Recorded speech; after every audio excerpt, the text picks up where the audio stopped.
Well, hello there, friend. Welcome back to Football Therapy with me, your host, Jan. I hope you're doing well, mate. I really do hope that. Welcome back to Chelsea News again, of course. The twice daily series here on the channel where I talk about what's happening in the headlines regarding Chelsea Football Club. Thank you for joining me again. I've got my Mac Studio set up. I didn't go for the Mac Pro, I went for the Mac Studio. Still cost 4.5 racks, though. But I've just spent a lot of time sorting out all the software, tuning it appropriately with the appropriate settings, getting the mic, the interface, the monitors, the camera lens, the camera link. Let me know if the visuals are okay, if the audio is okay. Comment down below, and thank you for joining me in today's video. Of course, multiple videos here on the channel, so if you do want to support the content, do so by dropping a like, and you're welcome to subscribe as well. And should you choose to subscribe to this channel, Football Therapy, I recommend you hit that sweet, sweet bell, baby. Oh, hold on, let me try again. Sweet, sweet bell, baby. Oh, we'll have to do that.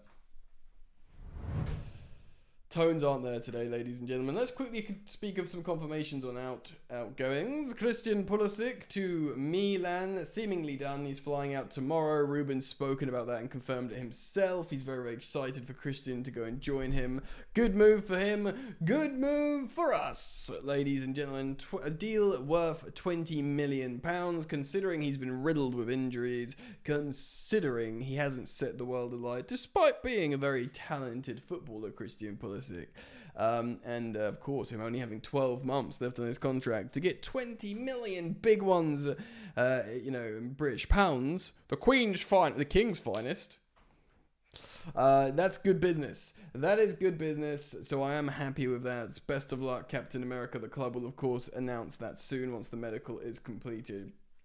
Just as Ruben's gone, he will go. The squad is shrinking more and more and more. Of course, we still need to deal with the Ziyech, the Aubameyang, and of course Lukaku, which we are going to speak on in just a moment. Bit of a striker special, this video. Well, one striker is gone out the door as well. It is, of course, David Datro Fofana to a loan to Union Berlin that we spoke about briefly on the previous video. It is a loan with no option to buy. Good loan. The Bundesliga is a good quality of football. It's a significant upgrade from playing for Molde. Not only that, he's not just playing for any Bundesliga team. He's playing in the ruddy Champions League. That's right. Union did really, really well last campaign. In fact, they were teasing people with a title challenge for some times. Boy, what a fairy tale that would have been. Still, a really cohesive, strong unit, Union Berlin. So if, wonderful opportunity if he's going there to play. And one would hope the new Chelsea ownership would sort of say that, like, look, we'll send our boy to you, but he needs to play some football. Certainly to David Datro Fofana, you could say to him, dude, you're going to, play in the Champions League and the Bundesliga for a team that was very competitive in the Bundesliga. Very, very good loan for the Chelsea striker. That has been confirmed by the club and player and whatever, everyone. So very, very pleased with that. And let's talk about some more strikers. I don't know if I've had this actually lined up. Let's just see if I can pop this up in here for you now. This is a very exciting situation. That's something that everyone was actually waiting for.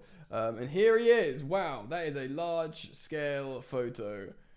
There's our boy, Nick Jackson, in Chelsea gear, arriving and reporting for Chelsea pre-season. Young striker as well, much like David Datro Fofana. I think a couple of years older, maybe. David Datro, I think, is 20. Nicholas Jackson is 22, I believe. Of course, enjoyed a relatively good season for Villarreal. Certainly a very, very good ending to the campaign of Villarreal. Here it comes. With scoring 9 goals in his final 8 games. Very, very good. Yes, we spoke this morning with the striker decision with Maurizio Pochettino. And that striker decision is he wants to look at this guy, as well as Breuer properly, who of course has come back from an ACL injury.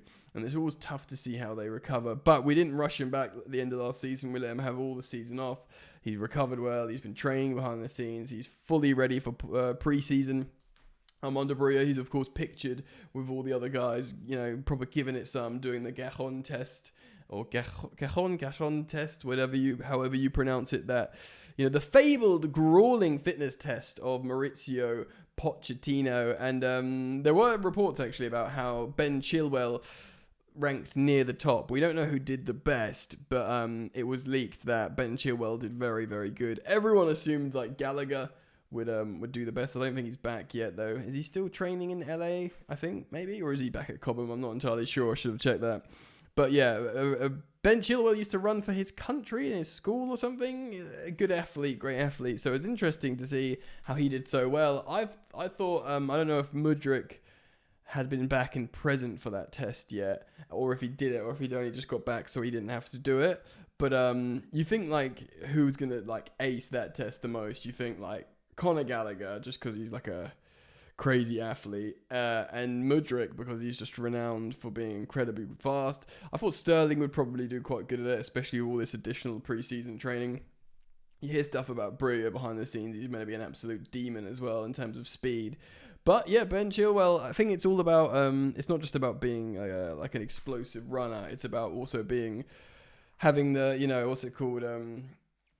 My brain has abandoned me, but the ability to pace yourself, so it's not just about sprinting really, really fast. Anyway, there's Nick Jackson, our new striker. Very, very exciting to see how he does. Very excited to learn what Mauricio Pochettino feels about him, and indeed Broja, which would inform their decision whether or not to sign a high-profile striker, an expensive striker, a striker that would represent high wages, probably breaking the norm wage structure, and certainly just costing a lot of money. So let's talk about a different striker that costs a lot of money. So, what's going on with Big Rom? Qu'est-ce que c'est la situation maintenant? What is happening?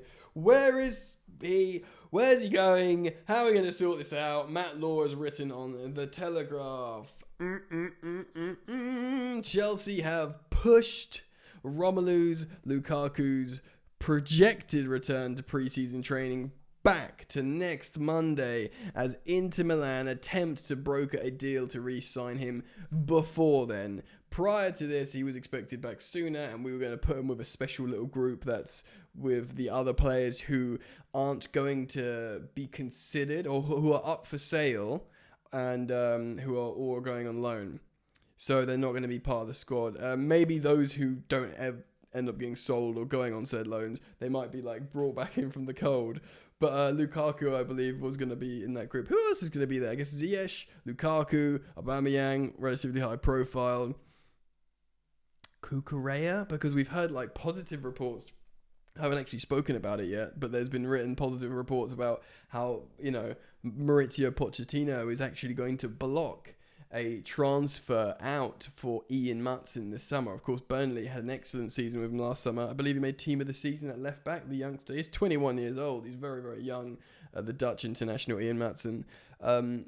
Pochettino wants to look at him, and that is probably bad news for Marc Cucurella. I think if Hall stays with the team, he'll be considered as a midfielder.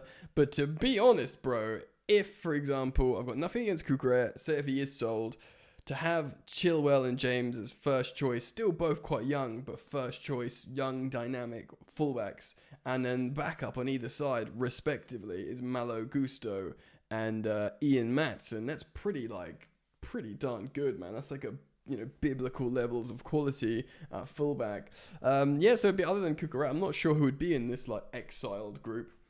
Certainly Lukaku would be. Let's read on. Lukaku has originally been given the date of Wednesday to restart preseason training, but had no intention of returning to Cobham this week, with his future hands still hanging in the balance. I'm not coming back. No, but Chelsea have now taken the decision to extend Lukaku's time off to avoid a conflict with the Belgium, and give all parties time to achieve clarity on his future. Stick in with the reserves. Send him off to Saudi. Don't anyway, just do whatever. Just finish the situation.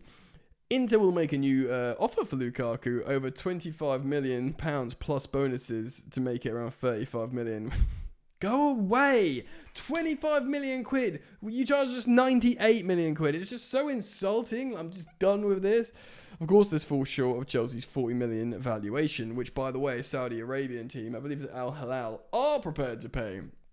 So new head coach Mauricio Pochettino last week was reiterated the fact that he expected to see Lukaku back at Chelsea's Cobham base on Wednesday, tomorrow, or Thursday, the following day.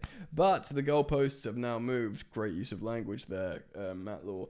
It remains to be seen whether or not Lukaku would consider returning next Monday if a deal with Inter cannot be agreed before. Yeah, well, the thing is, would it surprise you? We've had another, high-profile Belgian do this to us in Thibaut Courtois. He was a pen 15 as well, wasn't he? Jesus. Chelsea have already rejected one bid from Inter, probably because they offered us a tenner. But Lukaku remains determined to try and return to the Italian club where he spent loan last season. Look, okay, I'm not gonna swear or get angry.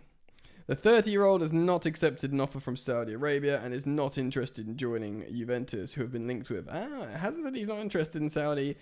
Ultimately, Lukaku was not only a one-way player due to Chelsea this week. Of course, Aubameyang and Ziyech are due to return for pre-season training. I think they'll both probably turn up and, won't cause trouble like Lukaku. Both players have offers from Saudi Arabia, as well as Lukaku, of course. And it has been suggested that they train away from the group, from Pochettino's main team. So there is this, exiled group. It is so far unclear whether or not Aubameyang and Ziyech can also stay away until next Monday. But they can come and train and just look after themselves and do some stretches. Do you know what I mean? Callum Hudson-Odoi is thought to be training away from Chelsea's main group as well. Ooh, we didn't consider him. He's one of the exiles after deciding he wants to leave the club permanently, and he's returning for pre-season last week. That's why he's not pictured in the groups, because he's not in the Happy Friends club. Look at us in the new kits, dancing around Cobham with Pochettino, or making friends, doing hard Gacon tests, etc. You're not part of that fun, sadly. Shame, really. I had such huge, potent hopes for Hudson-Odoi, which he may still achieve. Interesting point on that. Reece James's old man was speaking about this. He's an excellent football coach himself. He says he basically agreed to the speculative fact that Hudson-Odoi is the most talented player to come out of Chelsea's academy. Sensational sweeping statement, but he was like, yeah, he agreed, hands down. This kid was like an absolute dynamo, could do everything, shoot with both feet, dribble around the whole team, stick a cross in perfectly, stick a pass in, fast with the ball. He was like, I don't know, some form of regen that you want to compare him to. But it wasn't meant to be. Christian Pulisic will seal a move to Milan, of course, the aforementioned, and David Fofana is at Union Berlin. Alright, interesting. I wanted to talk about this. I wanted to talk about this update with Romelu Lukaku. Very, very frustrating indeed. I just want to get it done. You can tell he's going to probably go on strike. I hope Chelsea deal with him with great force and vengeance if he does do that, because he doesn't deserve to be dealt with nicely, I was going to say. So he's screwed us over before with his poor choices, and now if he does a Thibaut Courtois on us, I ain't gonna be happy, man. But there's stuff to be positive about. Datro Fofana, excellent known, making moolah for Pulisic, and of course, ding, sorry Nick Jackson, ooh, I am for real. He's looking at me. Wait, am I looking at him? Anyway, whatever. I'm gonna wind it in.